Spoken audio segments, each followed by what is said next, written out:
ഏറ്റവും സ്നേഹമുള്ളവരെ, തുടർച്ചയായ നമ്മുടെ ബൈബിൾ വായന ഇന്നും നമുക്ക് ശ്രവിക്കാം. മറ്റുള്ളവരെ കാണിക്കുവാൻ വേണ്ടി അവരുടെ മുൻപിൽ വെച്ച് നിങ്ങളുടെ സൽക്കർമ്മങ്ങൾ അനുഷ്ഠിക്കാതിരിക്കാൻ സൂക്ഷിച്ചുകൊള്ളുവിൻ. അല്ലെങ്കിൽ നിങ്ങളുടെ സ്വർഗസ്ഥനായ പിതാവിങ്കൽ നിങ്ങൾക്ക് പ്രതിഫലമില്ല. മറ്റുള്ളവരിൽ നിന്നും പ്രശംസ ലഭിക്കുവാൻ കപടനാട്യക്കാർ സിനഗോഗുകളിലും തെരുവീഥികളിലും ചെയ്യുന്നത് പോലെ നീ ഭിക്ഷ കൊടുക്കുമ്പോൾ നിന്റെ മുമ്പിൽ കാഹളം മുഴക്കരുതേ. സത്യമായി ഞാൻ നിങ്ങളോട് പറയുന്നു, അവർക്ക് പ്രതിഫലം ലഭിച്ചു കഴിഞ്ഞു. നീ ധർമ്മദാനം ചെയ്യുമ്പോൾ അത് രഹസ്യമായിരിക്കേണ്ടതിന് നിന്റെ വലത്ത് കൈ ചെയ്യുന്നത് ഇടത്ത് കൈ അറിയാതിരിക്കട്ടെ. രഹസ്യങ്ങൾ അറിയുന്ന പിതാവ് നിനക്ക് പ്രതിഫലം നൽകും. നിങ്ങൾ പ്രാർത്ഥിക്കുമ്പോൾ കപടനാട്യക്കാരെ പോലെ ആകരുതേ.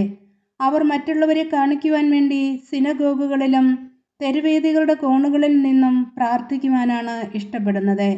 സത്യമായി ഞാൻ നിങ്ങളോട് പറയുന്നു, അവർക്ക് പ്രതിഫലം ലഭിച്ചു കഴിഞ്ഞു. എന്നാൽ നീ പ്രാർത്ഥിക്കുമ്പോൾ നിന്റെ മുറിയിൽ കിടന്ന് കതകടച്ച് രഹസ്യമായി നിന്റെ പിതാവിനോട് പ്രാർത്ഥിക്കുക. രഹസ്യങ്ങൾ അറിയുന്ന പിതാവ് നിനക്ക് പ്രതിഫലം നൽകും. പ്രാർത്ഥിക്കുമ്പോൾ വിജാതീയരെ പോലെ നിങ്ങൾ അതിഭാഷണം ചെയ്യരുതേ. അതിഭാഷണം വഴി തങ്ങളുടെ പ്രാർത്ഥന കേൾക്കുമെന്ന് അവർ കരുതുന്നു. നിങ്ങൾ അവരെ പോലെ ആകരുതേ.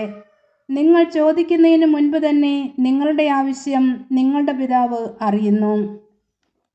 നിങ്ങൾ ഇപ്രകാരം പ്രാർത്ഥിക്കുവിൻ: സ്വർഗസ്ഥനായ ഞങ്ങളുടെ പിതാവേ, അങ്ങയുടെ നാമം പൂജിതമാകണമേ. അങ്ങയുടെ രാജ്യം വരണമേ.